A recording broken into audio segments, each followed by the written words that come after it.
tell me that I'm never. Halo semua, salam sejahtera Malaysia. Selamat datang ke channel Fels Lifestyle. Tuan-tuan dan puan yang amat dihormati. Sudah rasmi kemenangan kepada calon Barisan Nasional ataupun calon Kerajaan Perpaduan bagi pilihan rakyat kecil Dun Mahkota. Dengan majoriti 20,000 lebih kalau saya tak silap. Ini pasti satu berita buruk untuk Muhyiddin Yassin sebagai pengurus CPN dan juga sebagai Presiden Bersatu. Saudara-saudara, apa yang berlaku kepada Muhyiddin Yassin sebagai Presiden Bersatu selepas calon Bersatu ataupun calon Perikatan Nasional kalah teruk oleh calon Barisan Nasional yang mewakili Kerajaan Perpaduan? Adakah kekalahan PRK Dun Mahkota ini akan menyebabkan jawatan Muhyiddin Yassin dan juga Hadi Awang sebagai kepimpinan tertinggi Perikatan Nasional akan tergugat? Baru-baru ini, Puan Zarkashi ada membuat kenyataan. PN takut bersatu PAS berpecah jika kalah mahkota. Saudara-saudara, sudah dipastikan, sudah disahkan kemenangan bagi calon BN bagi PRK Dun Mahkota. Adakah dengan ini ketakutan PN yaitu bersatu dan PAS akan berpecah bakal menjadi reality ataupun kenyataan? Semua ini kita tunggu dan lihat apa yang berlaku kepada PAS dan Bersatu. Adakah mereka berpecah ataupun adakah kepimpinan tertinggi daripada PAS dan Bersatu ataupun Perikatan Nasional akan ada yang dipecat? Saudara-saudara, sebelum ini kononnya ada satu dakwaan di mana PAS tidak membantu Bersatu ataupun PN di dalam kempen PRK Dun Mahkota. Namun akhirnya PAS dalam satu kenyataan menafikan. PAS nafi tidak bantu kempen di Mahkota. PAS menafikan dakwaan jentera parti itu tidak turun padang membantu dalam kempen PRK Dewan Undangan Negeri Mahkota. Naib Presidennya Datuk Idris Ahmad berkata, tuduhan mengatakan PAS tidak membantu calon Perikatan Nasional Muhammad Haizan Jafar daripada Bersatu adalah fitnah. Saudara-saudara, kalau benar memang PAS tidak membantu di dalam kempen PRK Dun Mahkota baru-baru ini, adakah Bersatu dan PAS benar-benar akan berpecah seperti yang dinyatakan oleh Puan Zarkashi? Apa yang terjadi kepada PN? Apa yang terjadi kepada Muhyiddin Yassin? Apa yang terjadi kepada Hadi Awang selepas kekalahan PN di PRK Dun Mahkota? Ini menjadikan satu kredit baru untuk Anwar Ibrahim sebagai Perdana Menteri. Satu lagi kemenangan baru bagi Kerajaan Perpaduan selepas BN menang PRK Dun Mahkota. Makna kata Anwar selangkah di depan meninggalkan musuh politiknya. Saudara-saudara yang dihormati, tuan-tuan dan puan-puan, apa komen Anda? Halo semua, salam sejahtera Malaysia. Selamat datang ke channel Fels Lifestyle. Saudara-saudara yang amat dihormati, berita gembira untuk penyokong-penyokong Kerajaan Perpaduan, penyokong-penyokong Kerajaan PHPN, penyokong Anwar Ibrahim dan juga penyokong Barisan Nasional.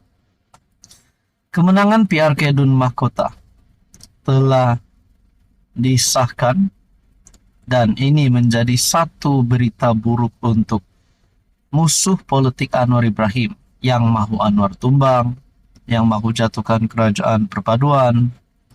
Tapi sekali lagi, kemenangan calon Kerajaan Perpaduan PRK Dun Mahkota telah mengejutkan ramai. Walaupun ramai berkata sebelum PRK Dun Mahkota banyak yang telah membuat ramalan. Sekurang-kurangnya calon Kerajaan Perpaduan akan menang majoriti 15,000 undi. Namun jauh lebih cemerlang keputusannya, majoriti lebih daripada 15,000 yaitu sebanyak 20,000 undi. Saudara-saudara, ini kenyataan Perdana Menteri selepas kemenangan calon BN, calon Kerajaan Perpaduan yang pasti menggemparkan ramai. Keputusan di Mahkota tanda rakyat mahu kerajaan tumpu bangun ekonomi. Wow. satu kredit baru untuk Anwar Ibrahim, satu kemenangan baru untuk Anwar Ibrahim. Kemenangan besar Barisan Nasional dalam PRK Dun Mahkota adalah petanda masyarakat di kawasan itu mahu kerajaan perpaduan diberi peluang untuk menumpukan perhatian membangunkan ekonomi negara. Perdana Menteri Datuk Seri Anwar Ibrahim berkata, kemenangan calon Barisan Nasional Syed Husin Syed Abdullah dengan majoriti besar 20.648 undi adalah sesuatu yang di luar jangkaan. Tidak siapa yang jangka kemenangan Barisan Nasional di pihak kerajaan perpaduan dengan majoriti 20.000 lebih undi. Dan saya percaya ini petanda masyarakat Cina, India sudah punya pandangan bahwa berilah peluang kepada kerajaan perpaduan untuk menumpukan perhatian dalam bidang ekonomi. Angkat darjat negara dan rakyat, katanya. Anwar berkata demikian semasa berucap pada jamuan negeri di Miri sempena lawatan kerja 2 hari beliau di Sarawak yang turut dihadiri oleh Premier Tan Sri Abang Johari Tun Openg. Saudara-saudara yang amat dihormati, tuan-tuan dan puan, ada yang berkata kemenangan PRK Dun Mahkota, ada yang berkata berkaitan dengan isu di antara UMNO dan DAP, berkaitan dengan isu di antara Akmal Saleh dan Teresa Kok, berkaitan dengan pensijilan halal. Ada yang kata ini boleh menyebabkan pengundi Cina tidak turun mengundi. Bagaimana pula dengan parti Cina yaitu DAP, parti yang banyak pemimpinnya Cina. Akhirnya, tulisan daripada Syahbudin berkata, menang di Mahkota isyarat UMNO dan DAP harus jalin kerjasama berkekalan. Sebagaimana dijangka oleh hampir semua orang, BN akhirnya berjaya mengekalkan kemenangan di Dun Mahkota. Cuma yang tidak pernah dijangka ialah kemampuan BN menang dengan majoriti lebih 20.000 undi. Pada PRN Johor, BN menang di Kerusi Mahkota dengan majoriti 5.166 undi melalui pertandingan 4 penjuru. Tetapi disebabkan PRK Mahkota kali ini, PH dan BN bekerja sama menentang PN, hampir tidak ada yang berani mengatakan BN tidak beroleh kemenangan. Akhirnya, menurut Syahbudin, menang di Mahkota, isyarat UMNO dan DAP harus jalin kerjasama berkekalan.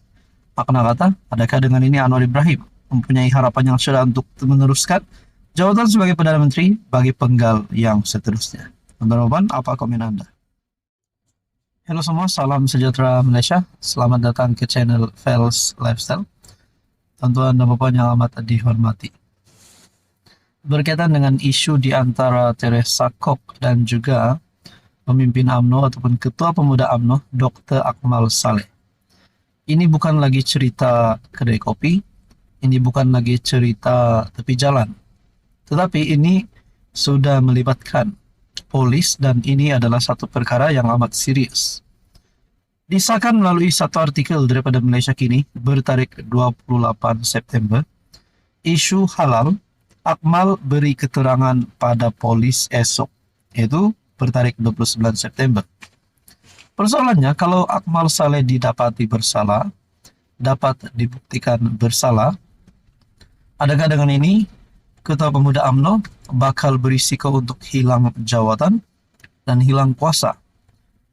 Dan persoalan seterusnya, adakah beliau akan dikenakan tindakan undang-undang sehingga boleh dipenjara? Nah, itu menjadi persoalannya. Ketua Pemuda UMNO, Akmal Saleh, akan memberikan keterangan kepada polis susulan pertikaian isu sijil halal melibatkan pemimpin DAP. Dia mengumumkan akan hadir ke IPD Jasin, Melaka bagi berbuat demikian 10 pagi. Jika takut dilambung ombak, jangan berumah di tepi pantai. Jika takut dengan cabaran, jangan sesekali dipanggil pejuang. Untuk saya menyerah kalah tidak sama sekali. Apalagi untuk saya memohon maaf, katanya sejurus selepas BN menang dalam PRK Mahkota di Johor. Mungkin ada yang tertanya-tanya berkaitan dengan isu di antara Akmal Saleh dan juga Teresa Kok, yaitu satu parti UMNO dan satu lagi parti DAP akan menjadi penyebab kepada kekalahan BN, PRK Dun Mahkota. Namun perkara itu sedikit pun tidak menjadi. Dengan ini tanya kepada pengundi dan mahkota yang profesional untuk memilih calon kerajaan perpaduan. Pertikaian antara dua pemimpin parti kerajaan itu bermula apabila naib pengurusi DAP Teresa Kok menolak cadangan mewajibkan peniaga yang tidak menjual babi dan arak untuk memohon sijil halal. Pada 11 September, Kok yang juga anggota Parlimen Seputih menghantar surat peguam kepada Akmal menuntut ganti RM25 juta kerana melabelnya sebagai nyonya tua dan mahu melekatkan logo tidak halal di dahinya. Sayap pemuda DAP Seputih turut membuat laporan polis terhadap Akmal. Sementara itu, Akmal dalam tulisan di Facebook berkata diajar untuk mempertahankan negara, bangsa dan tanah air walaupun terpaksa mempertaruhkan nyawa. Kamu yang buat hal, kamu yang nak play victim, berlakon jadi mangsa pula. Kita jumpa di mahkamah, katanya. Itulah menjadi persoalannya. Kalau pemimpin DAP tersebut, Teresa Kok, yang didapati bersalah, adakah beliau yang patut dikenakan tindakan undang-undang, dan begitu juga sebaliknya. Saudara-saudara, berkaitan dengan ini, Anda rasa apa yang akan berlaku? Apa komen Anda?